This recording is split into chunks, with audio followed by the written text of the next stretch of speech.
Hello and welcome to Spark Joy Astrology, where I break down the daily, exact degree-based aspects of the cosmos to give you a glimpse of what's happening out there so you can ride that energetic wave with a little bit more style. And today, friends, the energetic wave is definitely a bit challenging. We started our day at 3:28 a.m. as the moon made her first aspect of the day. This is Mountain Daylight Time, friends. I am in Colorado, so always know that, if you're at a different time zone, adjust to yours. But Mountain Daylight Time, 3:28 a.m., our moon at 10 degrees of Aquarius squared Jupiter at 10 degrees of Taurus. Our moon being our emotional selves, squaring, that's a challenge aspect, to Jupiter, expansion, big things, could really be big emotional reactions, friends.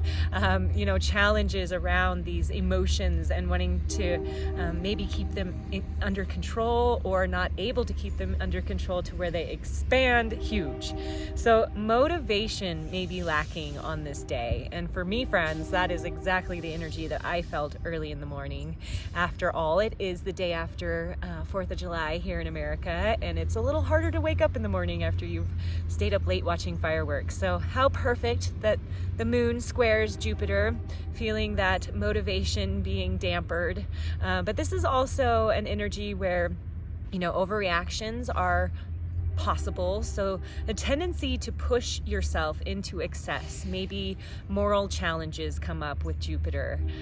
But this is a desire to expand, but finding emotional challenge to do so.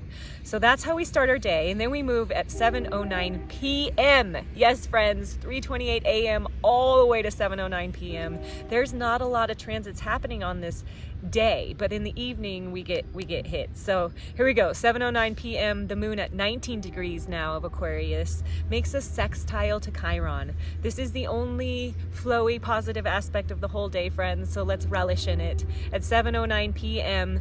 growth is possible around healing, right? Around looking at insecurities.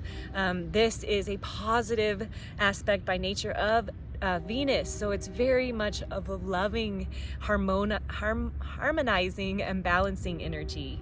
Our intuition is heightened as well, so we're able to use our intuition and tune into identifying past pains, past insecurities, and allowing healing connections to take place. So because the moon is sextile to Chiron, feminine healers, mothers, people who are of yin quality in your life could really help you to make this healing even more amplified.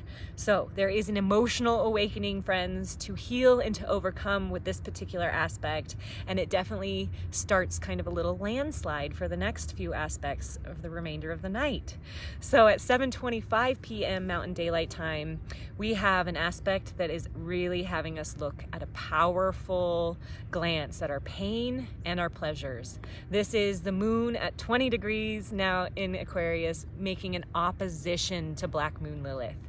Remember to the beginning of the video, or multiple videos now, where Black Moon Lilith is trine Chiron. So these Black Moon Lilith energies of looking at shame, she really has to do with sexuality, Black Moon Lilith. So looking at parts of yourself that you feel shameful towards, and shining light and acceptance on those parts.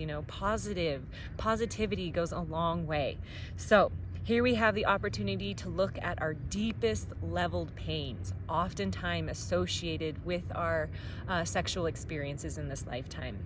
Maybe it's an opportunity to take responsibility for those deep desires that pull at your heart.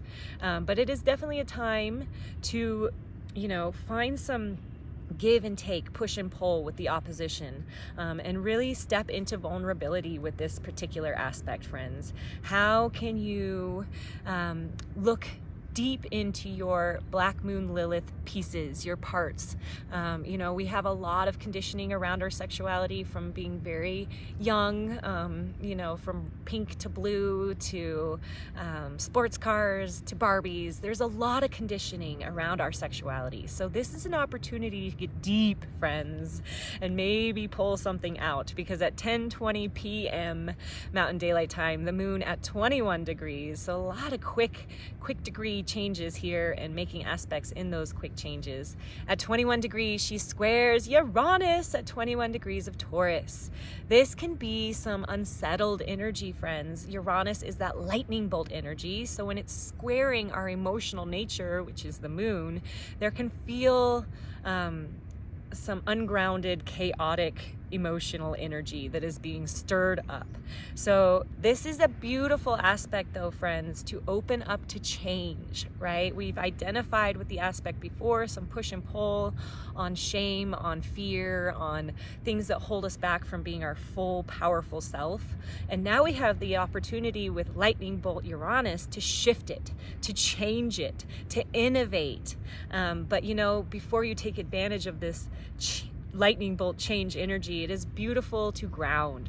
Find Mother Earth beneath your sit bones, maybe beneath your feet, and taking deep, deep, deep breaths around 10-20 p.m. Maybe it's right before you go to bed. But know that this is an energy that lets change in. So maybe you're triggering changes with this deep analysis of Chiron and Black Moon Lilith.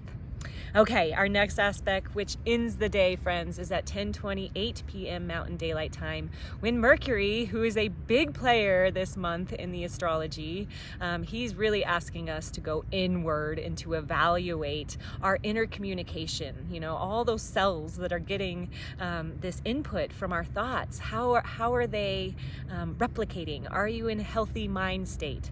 This is what Mercury is wanting us to check in with. So at 19 degrees here in Cancer, he makes a square to Chiron at 19 degrees of Aries. This is that communicative energy coming into challenge with our wounds and our healer, if we're able to transmute those wounds. So communication around pain, around wounds is very much possible, but with that square it may be restricted. So Mars is the warrior of the zodiac, so he can represent you know, that fight energy, but also the passion that it takes to be a warrior, to put your life on the line, right? It takes this incredible passion. So on the better end of the spectrum, this particular aspect brings impassioned conversations, right? Where on the other, it can be very hard and restricted conversation. This could be an inner dialogue that we're working with, since it is at 10:30 in the evening. So maybe it's overcoming this inner negative dialogue and ultimately working to see your strengths and become that Chiron healer, right? So there's that spectrum. But maybe it looks more like a challenge in wanting to reach out and have conversation with someone around things that would help you to heal, but you can't quite figure out how to make that leap and make that convo happen. The great thing about this month is Mercury is making some powerful moves that if you're not in that place to make that conversation happen now, maybe by the end of this month, you might be there, friends. Mercury does come into a quincunx to Pluto, and then it's going to square the nodes. So big inner conversations shifting around healing past wounds, friends. But if you're not quite ready to heal it, maybe you're just looking at it. And wherever you are, it's exactly perfect. You're supposed to be there. Divine timing, astrology confirms that over and over again. So just wishing you oh so much love and sunshine, even though the sun is hiding here in Colorado today. But from my heart, my sun to yours, sending you all the love. Mwah.